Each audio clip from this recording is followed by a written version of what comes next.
Tonight's bedtime story is The Tale of Jemima Puddle-Duck by Beatrix Potter.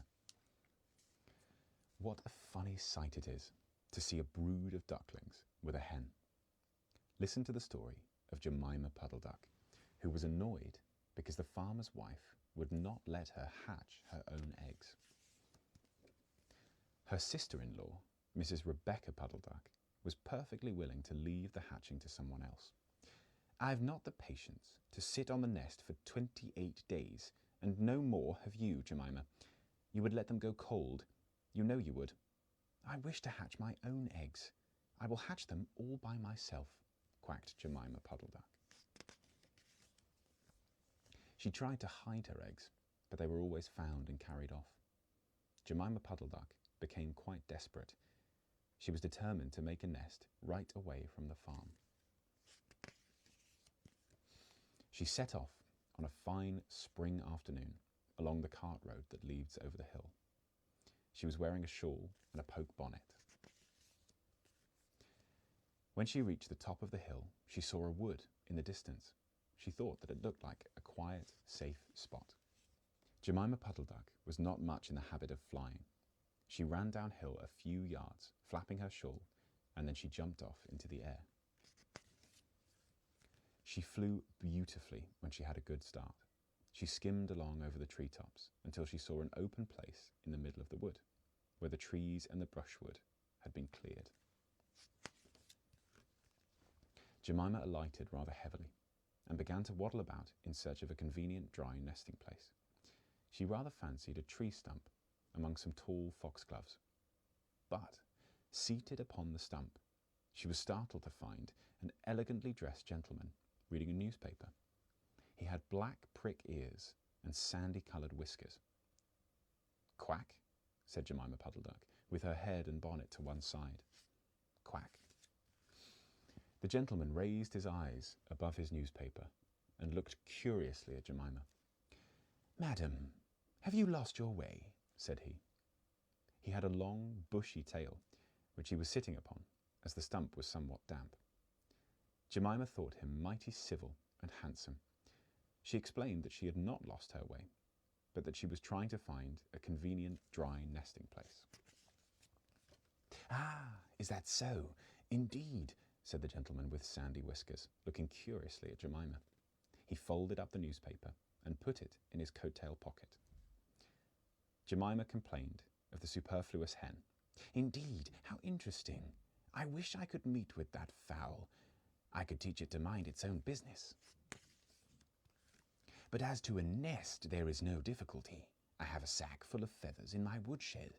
No, my dear madam, you will be in nobody's way. You may sit there as long as you like," said the bushy, long-tailed gentleman. He led the way to a very retired, dismal-looking house among the foxgloves. It was built of sticks and turf, and there were two broken pails, one on top of the other, by way of a chimney. "This is my summer residence. You would not find my winter house so convenient," said the hospitable gentleman. There was a tumble-down shed at the back of the house, made of old soap boxes. The gentleman opened the door and showed Jemima in. The shed was almost quite full of feathers. It was almost suffocating, but it was comfortable and very soft. Jemima Puddle-Duck was rather surprised to find such a vast quantity of feathers, but it was very comfortable, and she made a nest without any trouble at all.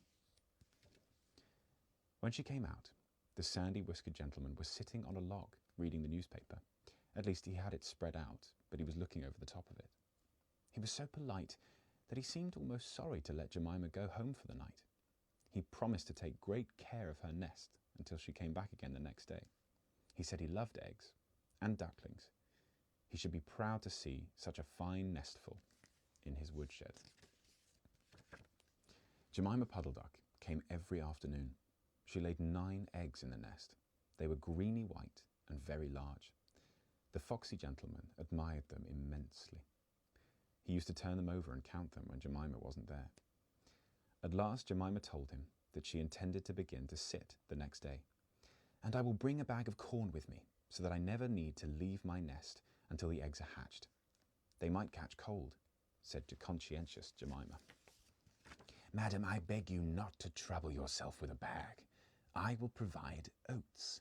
But before you commence your tedious sitting, I intend to give you a treat. Let us have a dinner party, all to ourselves. May I ask you to bring some herbs from the farm garden to make a savoury omelette? Sage and thyme and mint and 2 onions and some parsley. I will provide lard for the stuff for the omelette, said the hospitable gentleman with sandy whiskers. Jemima Puddle-Duck was a simpleton. Not even the mention of sage and onions made her suspicious.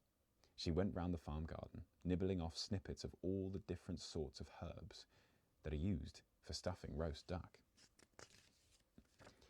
And she waddled into the kitchen and got 2 onions out of a basket. The collie dog, Kep, met her coming out. What are you doing with those onions? Where do you go every afternoon by yourself, Jemima Puddle-Duck?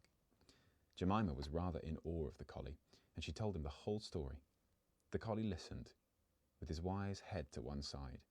He grinned when she described the polite gentleman with sandy whiskers. He asked several questions about the wood, and about the exact position of the house and the shed. Then he went out and trotted down the village. He went to look for 2 foxhound puppies who were out at a walk with the butcher. Jemima Puddle-Duck went up the cart road for the last time on a sunny afternoon. She was rather burdened with bunches of herbs and 2 onions in a bag. She flew over the wood and alighted opposite the house of the bushy long-tailed gentleman. He was sitting on a log. He sniffed the air and kept glancing uneasily around the wood. When Jemima alighted, he quite jumped. Come into the house as soon as you have looked at your eggs. Give me the herbs for the omelette. Be sharp. He was rather abrupt. Jemima Puddle-Duck had never heard him speak like that. She felt surprised and uncomfortable. While she was inside, she heard pattering feet round the back of the shed. Someone with a black nose sniffed at the bottom of the door and then locked it. Jemima became much alarmed. A moment afterwards, there was the most awful noises, barking, baying, growls and howls, squealing and groans, and nothing more was ever seen of that foxy-whiskered gentleman. Presently, Kep opened the door of the shed and let out Jemima Puddle-Duck. Unfortunately, the puppies rushed in and gobbled up all the eggs before he could stop them. He had a bite on his ear, and both the puppies were limping. Jemima Puddle-Duck was escorted home in tears on account of those eggs. But she laid some more in June, and she was permitted to keep them herself.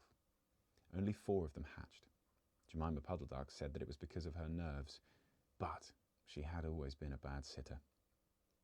The end. Sleep tight.